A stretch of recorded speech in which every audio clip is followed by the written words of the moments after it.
video games are for nerds. But that doesn't mean we can't talk about them.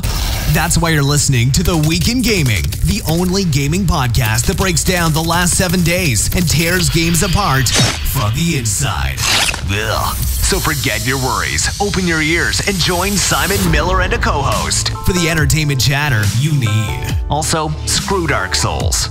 Hello, my name is Simon Miller, and that's right, you didn't see it coming. It's a very special episode of The Week in Gaming, which goes to show in 2019, my podcast output is probably about 10 times as much as it was when I first started doing them, and you expected podcasts to be launched in a week, but they never came because I sucked. Well, I don't suck no more, and now I'm giving you, arguably, too many. But that's good. Well, it just means when you do want a Simon Miller podcast, it will be in the podcast can, and it will be waiting for you. And the reason we do have a very special episode of the podcast is you know the deal if you listened before. And if you don't, all of my personal projects are supported by patreon.com/Simon Miller 316. That's how I'm able to do this right now. And thank you to everyone that does support. And especially thanks to my man Alec, who I do actually have worked with before over on Video Gamer. He wanted to come on because he has a very good concept for a podcast. And that is what he's doing right now. Dude, how are you doing?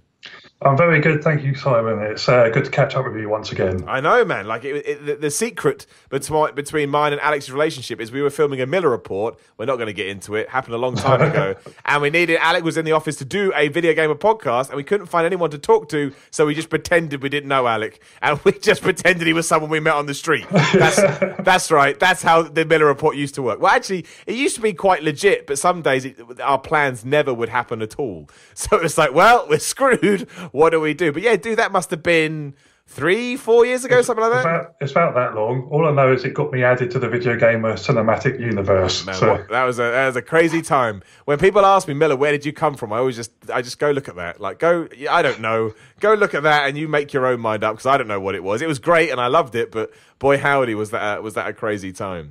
But look, we're back now. Again, it is 2019, new year, new ideas. However, we are going to turn our attentions back to 2018 quickly because, Alec, not only were you nice enough to support me, which I thank you for massively, you came up with a really interesting concept, which fascinated me as soon as you mentioned it, because you said you had 10 games of the last year that will probably make the internet mad. Now, it's no secret that I quite enjoy making it. Well, I like making particular people on the internet mad because they're the crazy people that are never going to learn.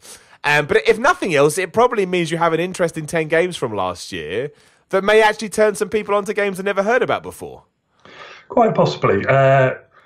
Basically, sort of the main thing with this list is throughout last year, because I haven't had a lot of money, I've not been able to buy a lot of the big name titles just because of the cost of them. I caught up with your most previous podcast just earlier today, actually, where you were talking about sort of with the price of things being sort of around that £50 mark and judging whether you think it's going to be worth paying that much.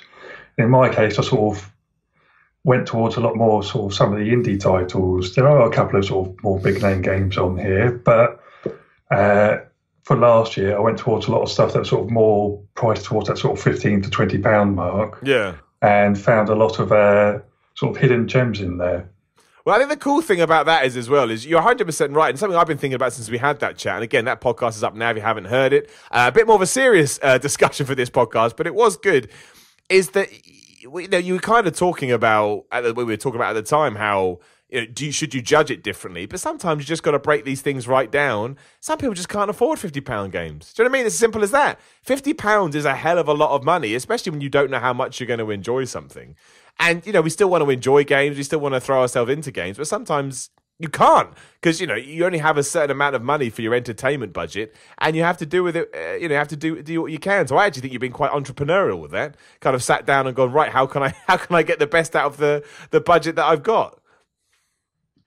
Exactly. It's, whilst there's been sort of, should I spoil what's not on the list now, or shall we leave it to the end? No, we can do that, yeah, because obviously you mentioned that there was a couple of games that weren't on there that may be the real reason that some people get quote-unquote mad.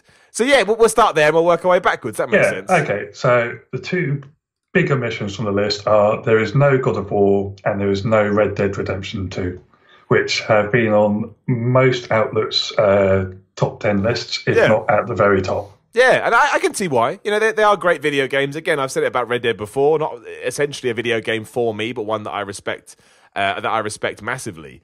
Is it a case that you just haven't played them so they didn't get on, or did you play them and you're like, nope, I don't like it? I haven't played them at all. Another one as well is Spider-Man. That's just popped to mind. With the three of those, I think sort of being the three biggest games of last year, Spider-Man is one that I do really want to get to at some point. It's just it never worked out budget-wise throughout sort of last year.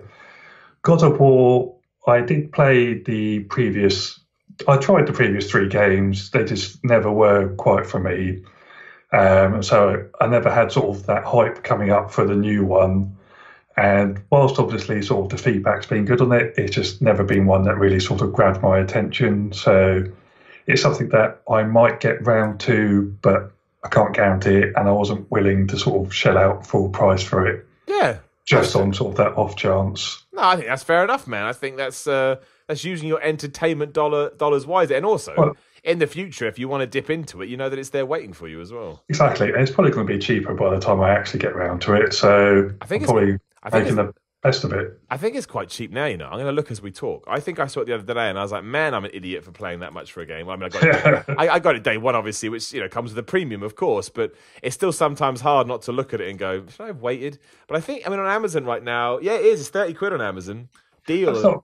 That's not too bad. I imagine sort of by the time, say, this year's Christmas sales come up, sort of, that's probably going to be like 20 quid or so on PSN. Absolutely. Yeah. Oh, man, 100%. That's something I wouldn't mind dipping into at that price. Yeah, I think that's smart, man. It's smart. And what about Red Dead? Is that anything? I mean, Red Dead is... the problem with Red Dead is it's not only eating into your entertainment dollars, it's eating into your time. And that's where I had the problem, is that I did love the original Red Dead Redemption. I sunk hours into that, but I sunk them willingly. And from everything I've heard about Red Dead Redemption 2, it just sounds like it's going to annoy me. Because I love it.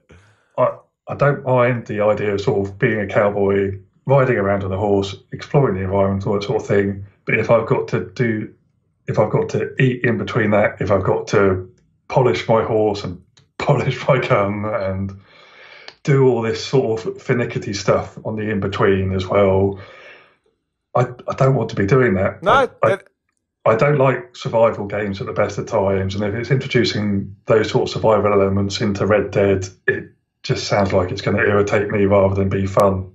No, and I think that's a smart way to go about it, right? Because Sam is very good at it as well, in the sense that don't buy into the hype and take some time and actually sort of, get a feel for, what a video game actually is before you just jump in. And it was different for me, especially when I was a kid. I always felt like I wanted to play the big game. I always felt like I was missing out. And then sometimes I play and go, I didn't really like that. But I think that's kind of done away with now, especially when you get older and stuff. So, yeah, especially with the internet and Let's Plays and YouTube, you can kind of, get in touch with what a game is now anyway without spending the money. So, yeah, I think that's smart as well. That's it. Sort of, I know that sort of most people's main focus with Red Dead 2 has been sort of what's meant to be an incredible story. And I feel that what I may do is, say with God of War, is that I may pick it up on the cheap at some point down the line and work my way through the story slowly, or I may even cheat and wait for someone to sort of upload just the story bits on something like YouTube or Twitch. Yeah, why not, man? That's how people play. Some people play games nowadays. The world has changed, and you either got to get on the bandwagon or get off. That's what I say anyway. So I think that's smart, man. So yeah, I mean, I imagine that you'll certainly be in the rarity not to have those two games. But again, it's not like your points aren't valid. They absolutely are. So how do you want to do it? Do you want to literally do it in a top 10 format, start with 10 and work towards to 1? All right, well, it's the simplest way to do it. Yeah, and I'll point out as well, I do not know what these are. If you're interested, if you think we've sat down, no, I thought it was much more fun because there's a high chance I don't even know some of them because that's just the way that I seem to play games. I miss out on some. I forgot to listen through to the Yours and Sam's podcast again just to double check if there's any crossover. I know there's one you spoke about. I can't remember about the others. Even if there is, dude, like it's still interest there. Do you know what I mean? Like because everyone's got a different take on games, so. Especially if it's one that was in Sam's list and not mine, I find that, because that's technically two against one. So hit me with your number 10. Okay, number 10 is one that I think you may not have heard of. It's Death's Gambit. No, I have not heard of that. Let me know. Okay, so this was developed by White Rabbit Studios and released on PC and PlayStation 4. It's a 2D sort of Metroidvania style game, styled sort of after Dark Souls and features some tongue-in-cheek references to that. It's a dark fantasy style setting. The main character has died at the beginning of the game as part of a large battle, and it's up to them to be progressing through a quest at the behest of death themselves in order to locate a special item that death is after, and you go through a number of sort of varied environments in that sort of Castlevania or Metroid fashion in a sort of exploratory way, upgrading your abilities, getting new weapons. And whilst sort of I was umming and ahhing about sort of whether to have this or Dead Cells as the number 10 spot, I went with Death's Gambit, as whilst the combat wasn't quite up to the same spec as Dead Cells, for me, with games, I find that sometimes sort of the world and the setting can be quite as strong a character as sort of the actual players or antagonists. And Dead Cells, unfortunately, has sort of a randomly generated world, which I think takes something away from that. See, it's funny you mentioned Dead Cells. A couple of people recently said to me, Miller, you should play Dead Cells, you'll really like it. And the fact that you've just mentioned, I mean, I know it didn't get in, but the fact that you've mentioned it, and now I'm like, I've got to play this game.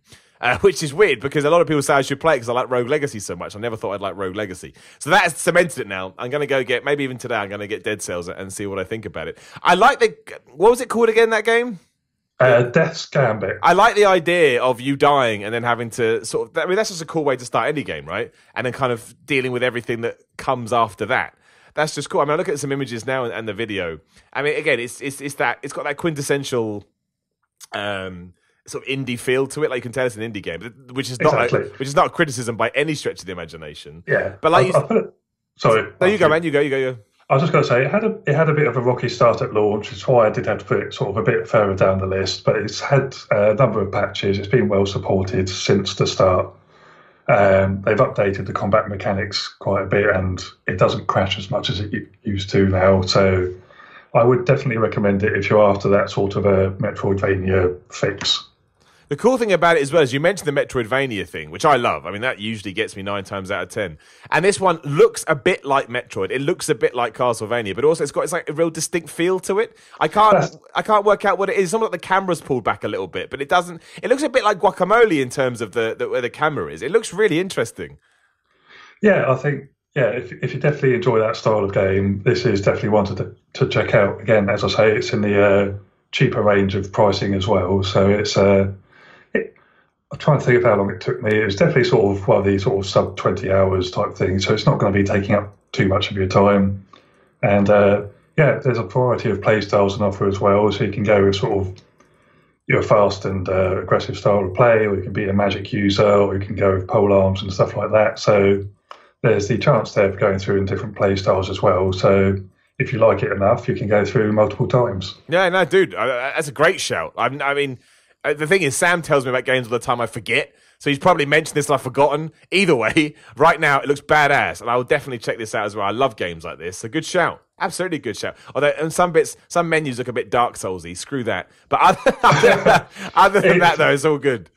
It's got a bit of a Dark Souls influence to it. Sort of the leveling up system is sort of ripped straight from it. I'm not going to lie, but and there's a couple of tongue-in-cheek references. And yeah, sort of another thing to say about the game is that it does have sort of a slight sense of humour to it as well, which I don't have a problem with. Some games take themselves a bit too seriously, so it's nice to have one that's not afraid to have a laugh at its own expense from time to time. Hell yeah, man. Hell yeah. I think we need more of that these days. I miss it massively. Absolutely. Yeah, it's hard to do. Don't get me wrong. Like, only a few games can do it, but it doesn't mean we shouldn't try. Yeah, no, I totally agree, man. Okay, cool. What's number 9? Right, number 9 is one of the few big games on the list. It's Far Cry 5. Everyone loves Far Cry 5. My problem with Far Cry, I love Far Cry 5. My problem is I just felt like I played too much Far Cry. It's my own fault. But everyone I talk to loves Far Cry 5. See, my thing is, it's the first Far Cry game I've played since Far Cry 3. Right, yeah, that makes sense. And I've not really played many, if any, of the Ubisoft open world games in the interim either. So I don't play the Assassin's Creed games. I didn't play Watch Dogs or The Crew or anything else that did the Ubisoft open world tower approach. So for me, I wouldn't say like sort of a fresh approach, but I've not had the sort of draining situation that a lot of people have had where they've had the same thing year in, year out. So for me, sort of going from Far Cry 3 to Far Cry 5, I've got all the advancements without sort of the year-on-year iteration. Do you want to play the expansion that's coming out next week, or whatever they call it, New Dawn? I do, but not this year. Yeah, is it because you just feel like you play? Because it's the problem. It's not a problem. It's a very good problem to have. And much like Bethesda, I find Ubisoft games are very Moorish, but it means that when I've finished them, I'm like, I don't need to play that for a while. In fact, if anything, I need a break. That's it. I think I will play it, but what I'll do is I'll probably sort of wait till sort of maybe sort of around Christmas time this year or beginning of next year. That'll be a good enough sort of time between Far Cry 5 and New Dawn. And that's about enough time for sort of a sequel, as it were. And I think it'll be sort of enough time gone in the memory for it to feel fresh again. How did you find it compared to Far Cry 3? I mean, I know there are big changes, but there also is some similarities as well, obviously.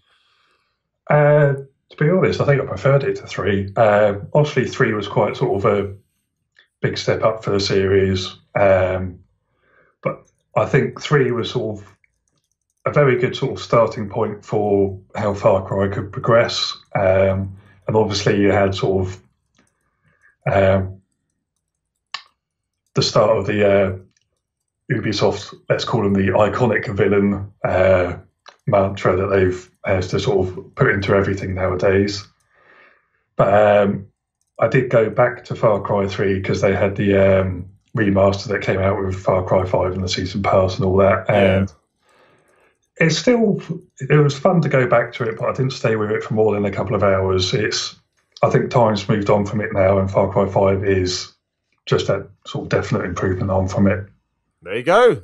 Nice and easy. Did you like the setting? My favourite thing about it was the setting and the story. I felt like they didn't really go as much in with the story as I wanted, but I still enjoyed it. I thought it was good.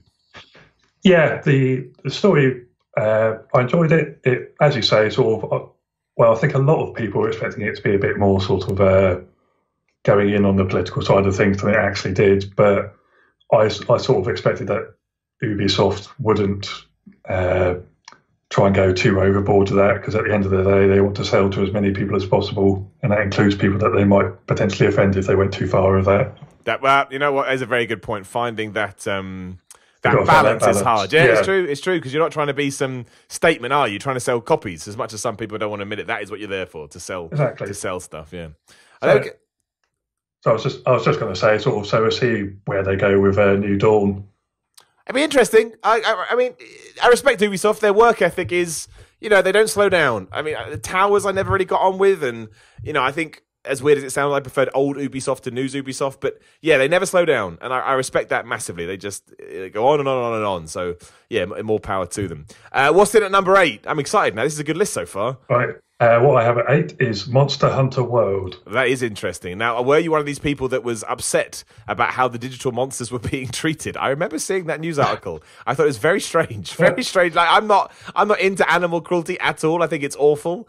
But at the same time, then they were fake animals and also made up animals. So I didn't really understand that criticism at all.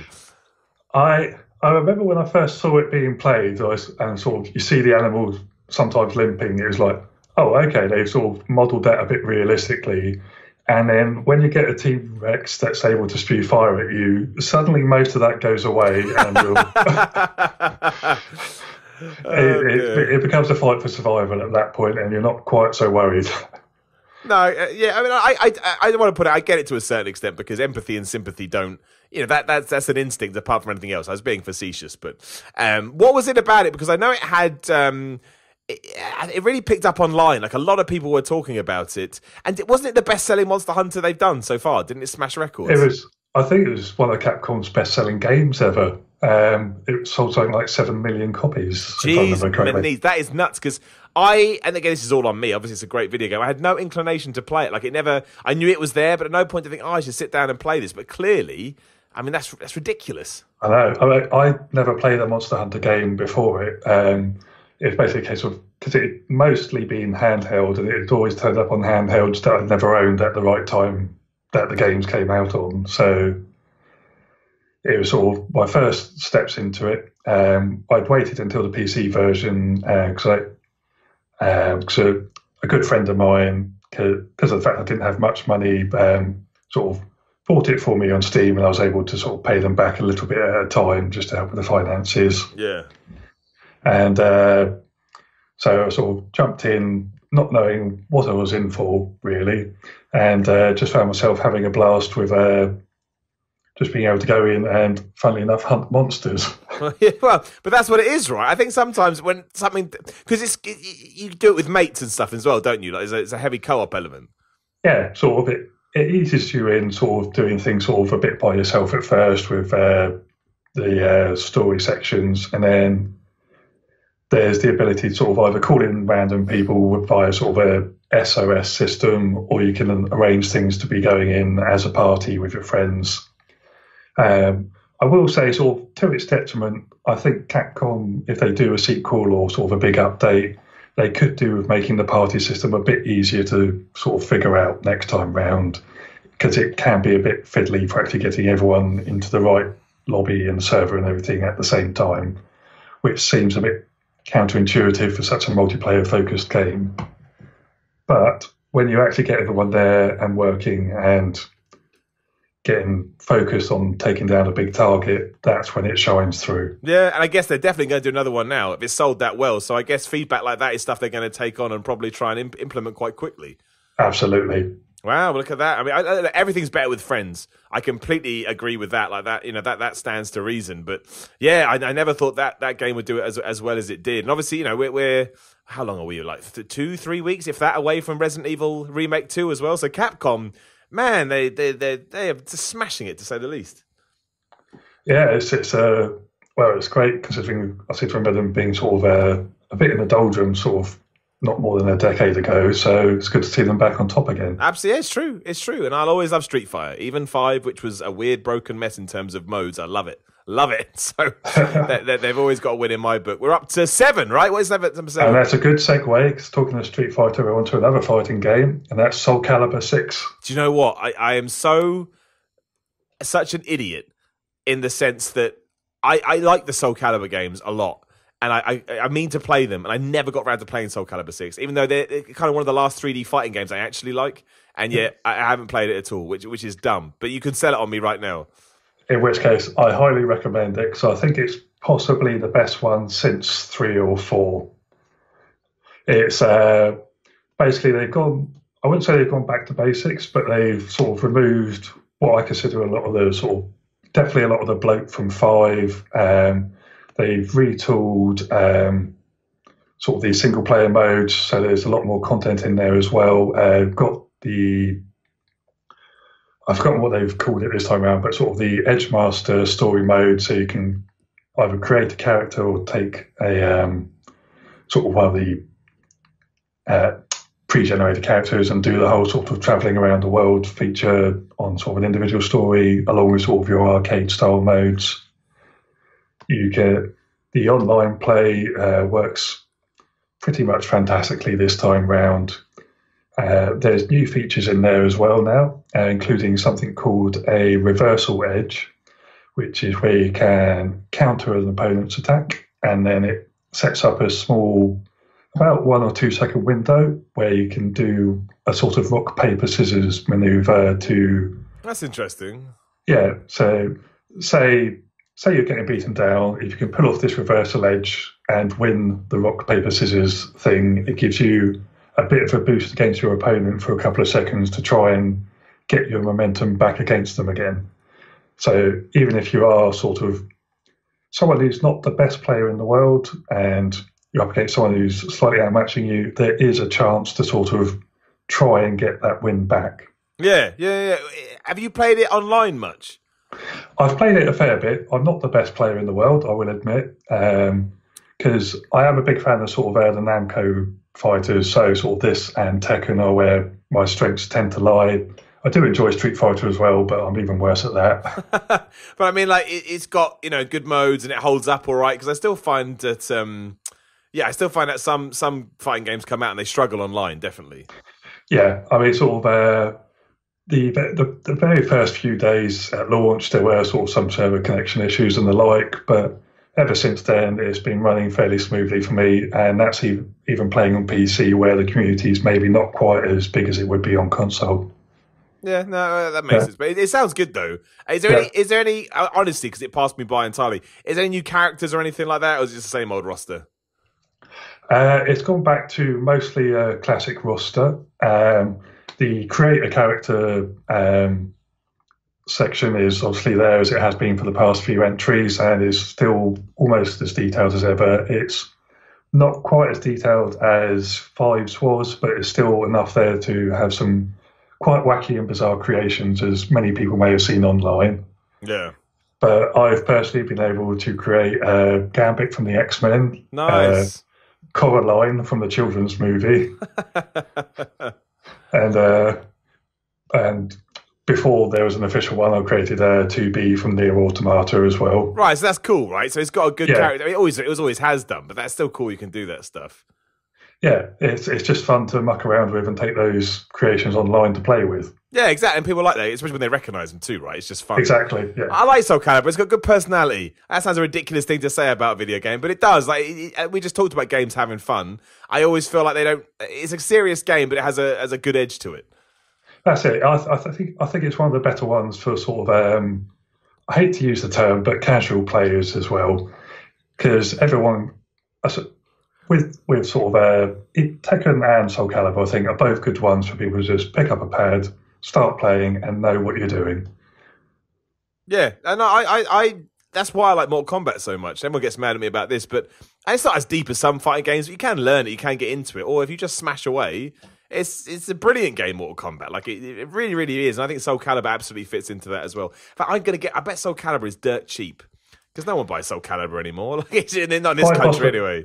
I mean, I got it fairly cheap at launch on PC, thanks to the. I think it was Green Man Gaming had it for like a tenner off. So yeah, solid. I mean, Soulcalibur 6 is 30 quid. I'm tempted by 30 quid. That's not bad. No, it's all right. I do like it. I think about it. No, that's a good pick, man. In fact, we should have talked about that more on this podcast. Really, that's yeah, I like it. I like that. I would just like Soulcalibur. What's in at number 6? Are we on? I can't keep track at all. It's 6. Yep, number 6. Celeste.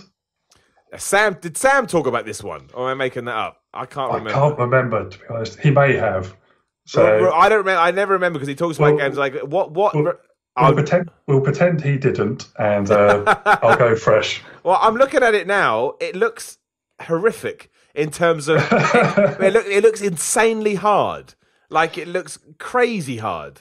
It's as hard as you want it to be. It is a sort of a tricky platformer, but it does contain a what's termed as an assist mode, which with a variety of options, so you can make the game as fairly easy if all you want is sort of the experience. So you can make your sort of wall hanging last infinitely or just a bit longer. You can make your jump make your double jumps, sort of triple jumps, sort of a variety of things just to make it a lot easier for you to get through. Because sort of a lot of people have been playing it for the experience of the story that comes along with it as well. Yeah. Because the story focuses on a woman named Madeline who's climbing Celeste to sort of try and prove something to herself and deal with a number of personal issues relating sort of to her and things that have happened before she embarked on this journey. And she's tormented along the way by a personal reflection of herself that acts as sort of a metaphor for her own sort of self-doubt and issues that people could relate to, such as sort of anxiety and depression and that sort of thing. Oh, nice. And it adds up to sort of quite a emotional story. I don't want to go into that too much. Obviously, I don't want to sort of spoil things for people who haven't played it yet. But it also manages to combine that with, as I say, sort of, if you want sort of that, I guess sort of a close parallel would be something like, say, Super Meat Boy, that sort of 2D hardcore platforming.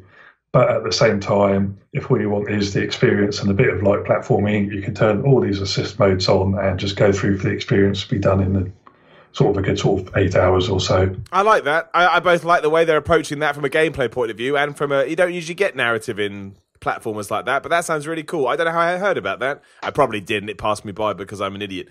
But no, that's really cool. I think it just makes that kind of stuff more accepted and normal, which I also think is important. Again, if you're watching this on YouTube right now, you know I talk about this all the time. That's really cool. I'm annoyed at myself. I don't know more about this game. That sounds. I like that a lot. I think that's a real cool little thing for somebody or a couple of guys to work on. Okay. Next game on the list, number 5, is Pillars of Eternity 2. I know all about Pillars of Eternity 2 because of a good friend of mine known as Chris Brett, who I don't think listens to this, but hello, Chris, if you do. The strategy king. Yeah. Now, look, I like Pillars of Eternity. You know, it was a game that, kind of stamped. I don't think anyone expected the first one to do as well as it did, and the fact they got to the second one, I do think was cool. You can sell it better, but essentially like a top-down RTS kind of game, right? RPG rather than RTS. Okay, RPG. Basically, it's a homage to the old sort of Baldur's Gate style of games that were around at the sort of late 90s, early 2000s. The first game was sort of pretty decent, set in its own universe in a sort of what I'd term as sort of a late fantasy stage with a bit of technology being thrown in, and basically focuses on the world where everybody gets reincarnated, and everybody knows this is just part of the ongoing way of things. Except in the first game, the reincarnation cycle got broken and it was up to your character to find out why. In the second game, you've resolved that crisis, which I won't spoil the reasons why, because that'll even if you jump straight into the second game, you'll get some of that explained. Sorry, I'll get my teeth back in. That's all good, man. It throws you into a sort of Caribbean setting, and you get to go roaming about as pirates. I mean, that's always good, right? Yes, because we are sorely lacking in good pirate games, and this is one of them. We are. Skull and Bones this year, though. Yes, well, hopefully. Good point. Because I thought it was meant to be coming out last year, and it didn't. No, too true, too true. Fair point. Fingers crossed on that. Indeed. Because with Pillars of Eternity 2, it takes what was there from the original game and sort of amps it up. So you've got a lot more sort of complex relationships with your party companions. It's a lot more freedom in terms of sort of choosing factions to work with and work against. The main story in itself is admittedly a bit short, but there's lots of side quests and things tucked away on the islands that you go and explore. You get your own ship to sort of maintain and go boarding other ships with. And it just works into this one sort of whole wonderful package that sort of I just basically became addicted to for the entire month until I finished it through. It's Obsidian as well, right? That's right. Yeah, they don't do bad games. That's it. That's a seal of RPG quality. It is, yeah, you're right. Are you excited about the Outer Worlds? Yeah, because Sam loves that as well.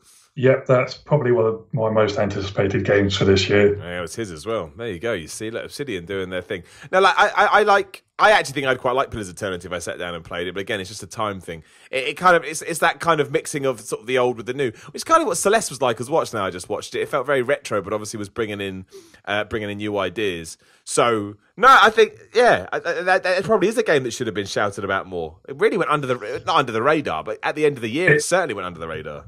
Yeah, unfortunately, from what I can gather, it didn't sell quite as well as the first game did. So I'm unsure if we're going to get another Pillars of Eternity game. We'll have to see. Well, I don't think they expected 2, so it's still quite impressive, to be honest. Yeah, we'll have to see. Hopefully, I mean, sort of now that they've got Microsoft behind them, if they've got the financing there, that might be what's needed to get the next game along. Yeah, and there's nothing wrong with doing those kind of fan projects. I think it helps no end, especially when you're working on something big too. Exactly. Nice. All right, number 4. Okay, Return of the Obra Dinn. Right, yeah, you've lost me now. So, was it Oprah Dim? Obra Dinn. Oh, Obra Dinn, right, okay. Yes. I've never heard of it in my life, and I'll look it up as you talk, but yeah, I mean... Okay, would you like me to spell it for you? No, I got it, I found it, but yeah, it's a weird name for a game. I know nothing about this, nothing. Okay, so this is the follow-up game from the studio that made Papers, Please. Oh my gosh, I'm looking at it now. What a strange art style. Yes, it's done in the style of old sort of Mac or IBM PC adventure games. Oh, it is, yeah, you're right, yeah. So it's set on board I guess sort of, what's the right word for it? A privateer vessel that went and disappeared whilst voyaging around the coast of Africa, and has returned back with nobody on board but a whole load of corpses. And it's your role as an investigator to go around and discover what happened to the crew and why. And it plays out using a sort of first-person perspective. You go around and you have essentially a magic pocket watch, which allows you to travel back in time to the point at which the corpses died in a freeze-frame moment and investigate what happened. And it's up to you to find out who those corpses were, who the people in the surrounding area were, and find out who killed them, what they were killed with, and try and link all these events together to piece together the story of the Obra Dinn and what happened. I mean, it looks badass, and it scored ridiculously well as well. Yes. Crazy well. I would go as far to say it is possibly one of the best detective games I've ever played. Yeah, no, I mean, you're not alone, dude. From what I'm seeing now, it certainly sounds like it's just, well, like you said, addictive and just gets in your head and, doesn't really follow any kind of format that you'd expect. No, the art style might take a bit of getting used to for some people. There are some options to sort of change up the colouring scheme and sharpness a bit in the menu if the initial one isn't quite to your liking. But I found that sort of after about 15, 20 minutes of playing, you didn't really notice it. You sort of got sort of sucked in enough that you didn't realise it was all in sort of two-tone colour. I think it's one of those things where, because you could only really do, I mean, you could do it in a movie as well, but I think it works much more better for the gaming format. I think that helps it, because again, straight away, as soon as I saw it, I was like, what is this? It really fascinated me, to say the least. It's really cool looking, yeah. That's it. It grabs your attention, and there's nothing else out there that really looks like it. Yeah, no, I also, it's a murder mystery thing as well. I'm a sucker for murder mystery. In fact, that's something we don't get as nearly enough in games that it is. And given that you say it's gone the guy that did Papers, Please, who's very experimental, things outside the box, I think you kind of need that with murder mystery, because it's been, it's a format that's been around in terms of entertainment for so long.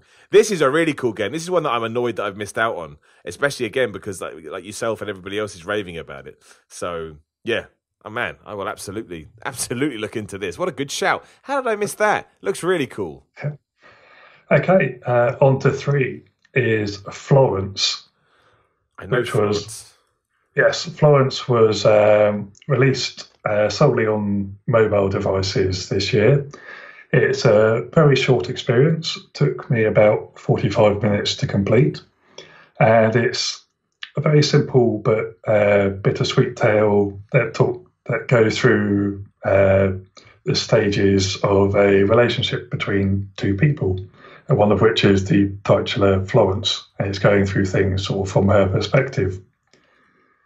It's done in a sort of the art style is sort of very reminiscent of sort of like a children's storybook, and features a number of sort of small and simple puzzles to go through that relate to what's happening on screen.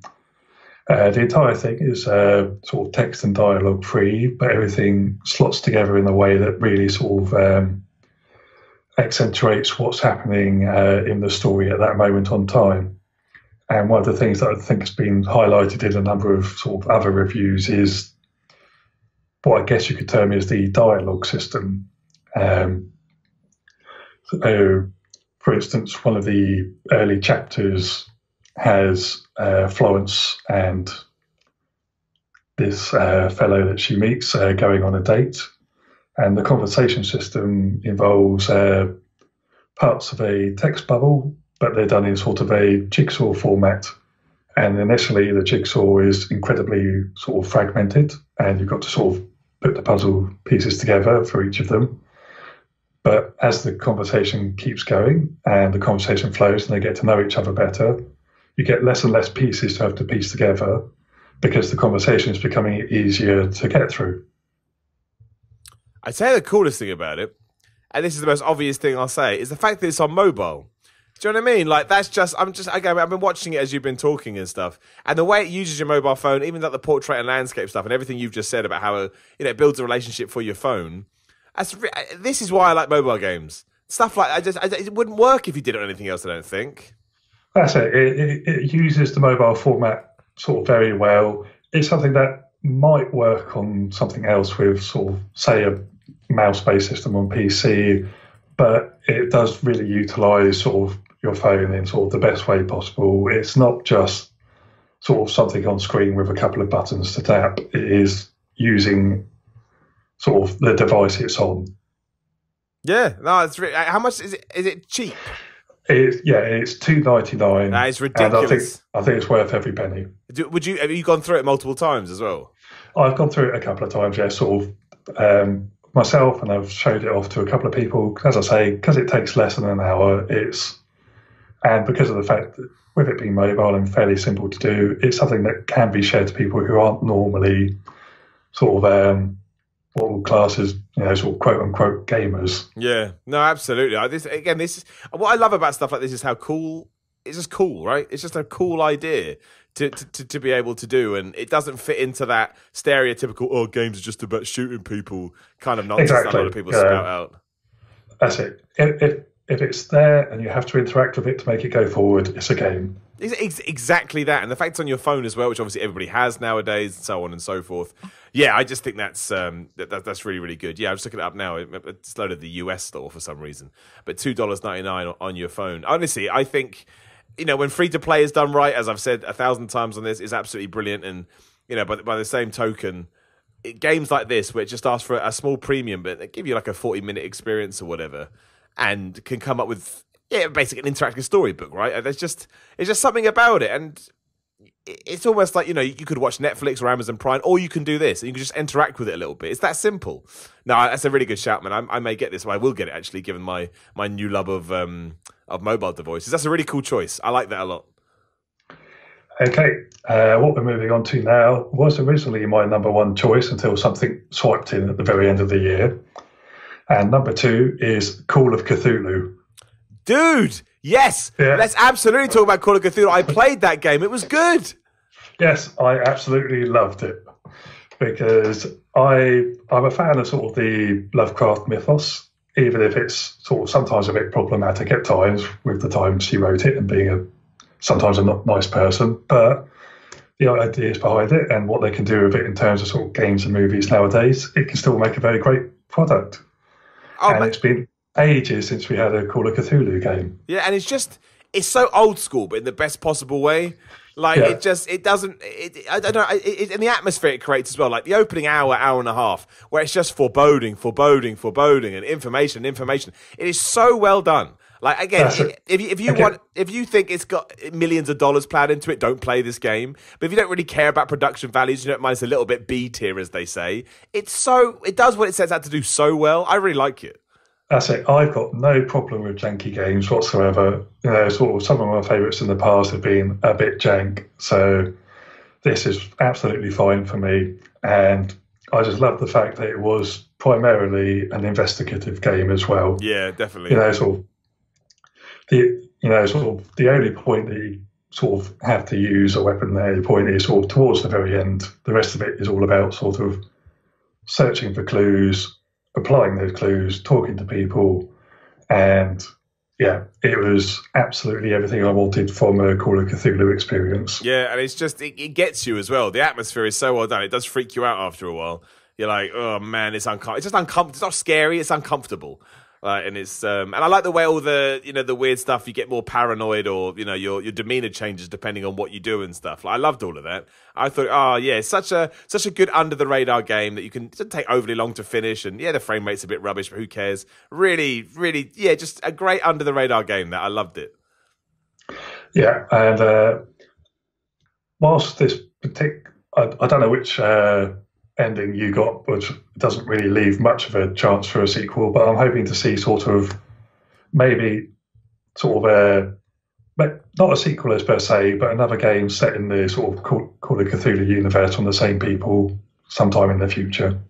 Yeah, anything, if they want to take on a different stuff, or I agree. I'd like to see what they could do, maybe with a bit more money, a bit more time or whatever. But yeah, I totally agree with that. They won me over without a doubt.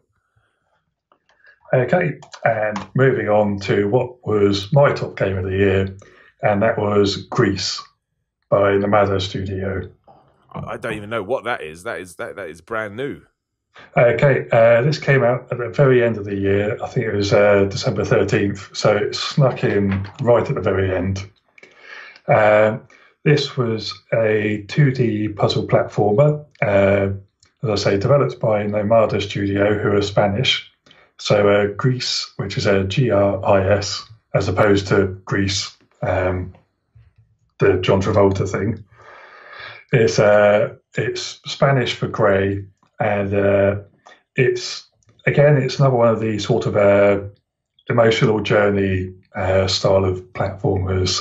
It's following a woman who's travelling through the 5 stages of grief following the loss of a loved one. It plays out sort of similar, I guess, to Journey, which I know you said in the previous podcast you weren't a fan of.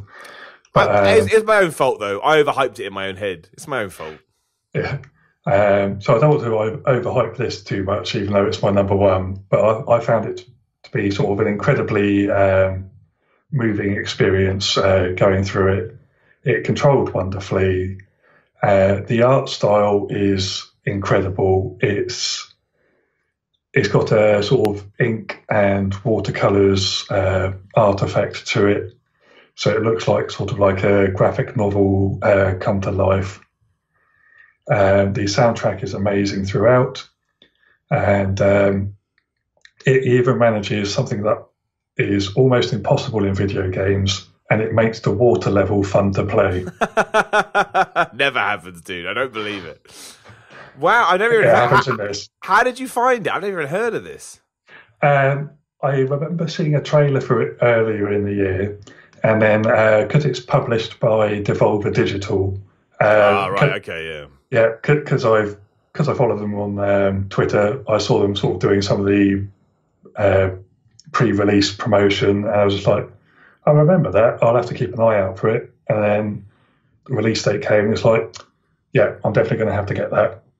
And it's fairly short. I completed it in about 4 hours and just did it all in one sitting and was completely blown away. Wow. What's it on? It's currently on PC, Mac, and Switch. I'm not sure if there's any plans for sort of PlayStation or Xbox, but I don't see any reason why they couldn't port it in the future. Yeah, well, there you go. Look, isn't it amazing the amount of games that go on you don't even hear about? That's it. You know, I'm sure someone else could come on here and come up with another 10 games that neither of us have heard of and we both enjoy. It's like they say, there's a whole world of games out there, and it's just nice to sort of get some of the underappreciated ones out there. Absolutely. Did we do number 2, by the way? I think we went 3-1. Number 2 was Call of Cthulhu. What was number 3? Florence. Oh, I've lost it. I've lost the plot entirely. I lost where we were. I was like, did we miss one? I never know. I've got them numbered here. Don't worry. Yeah, no, I was going to say, I got confused. What was the last game called again, the number 1? GRIS. GRIS, as in the stuff that you get in your kitchen. No. It's pronounced that way, but spelled GRIS. Actually, I've seen that. Now you've said. I've seen that. I've seen that title.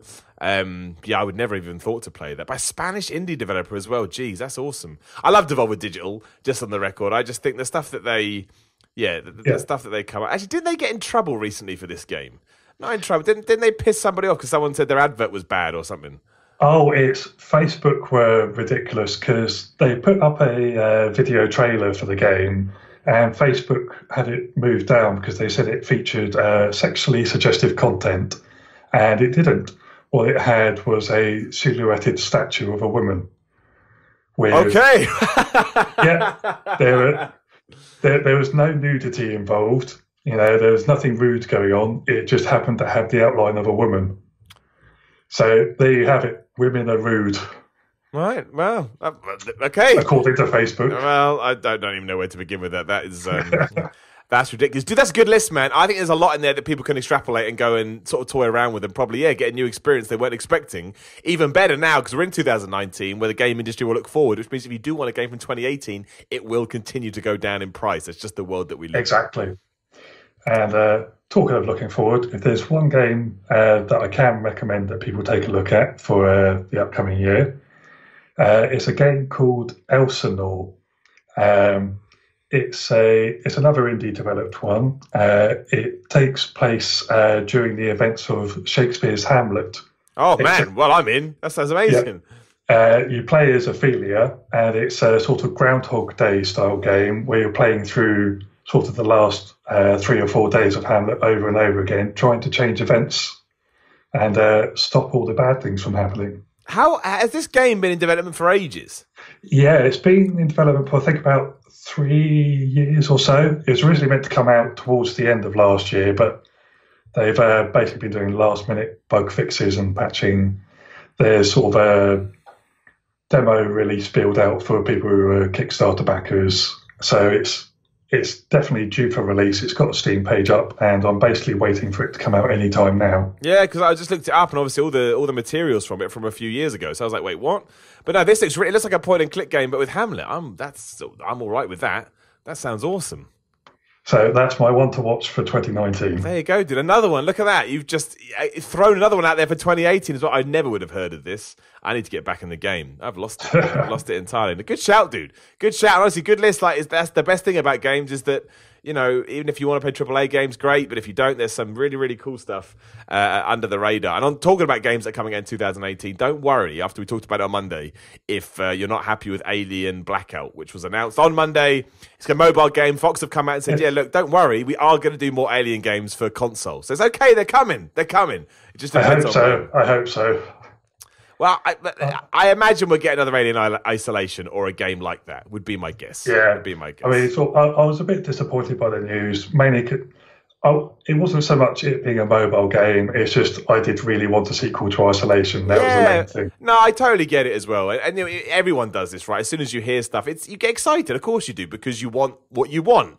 But yeah, I always thought they'll release something was my gut. So it's good that they've come out and just clarified that, yes, don't worry, more Alien games are coming. So you can look out for them. What they'll be, I don't know. But it certainly sounds like Fox wants to get into the video game market properly, as you can imagine, because it makes loads of money. So, well, as long as the games are good, I'm fine with it. Indeed, man. I agree. That's what it's all about. It's entertainment at the end of the day. So you should enjoy it, dude. That was good list. I like that, and at least one of those games, especially the Papers, Please sequel. Well, not sequel, but the follow up by the developer. I'm absolutely all over that. That is of all the ones you said, that's the one that has grabbed me the most. So yeah, I'll jump that on. I'll probably do an update on here in a month or so when I actually get around to playing it. It's a good shout, dude. Well, thanks very much for having me on. It's been good to talk again after all these years. Absolutely, man, and reveal our secrets to the world about how we lied on it. Well, I lied. You didn't. I lied on a video. No, dude, thank you so much as always, man. Again, that was a really good. Again, I never would have thought about any of those. So I love having my mind open to that stuff. So thanks very much for your time and coming on, man. I appreciate it. Not a problem. Awesome. And again, this is the Week in Gaming. You can go and listen to the one we did on Monday. This will be dropping either Thursday or Friday. Probably Thursday is the most likely time. So make sure you do go back in time. You can check out other episodes too. Also have a wrestling podcast. Drops on Wednesdays and Fridays. So keep an eye out for that. Go to my YouTube channel, youtube.com/Simon316. On Twitter and Instagram at Simon316. Actually, do you have anything you want to pump out in that sense, Alec? Any Instagrams or Twitters or social media? Don't have to, but I always like to offer. If you want to find me on Twitter, you can find me at Alec Do You Mind. There you go. Nice and easy. Alec Do You Mind on Twitter. And yeah, that's it. That's all my stuff. Patreon.com/Simon316. We talked about that, but I'll mention it again. Alec, thank you again for your time. And in terms of the Week in Gaming, we will be back next week, hopefully with some awesome stuff to talk about.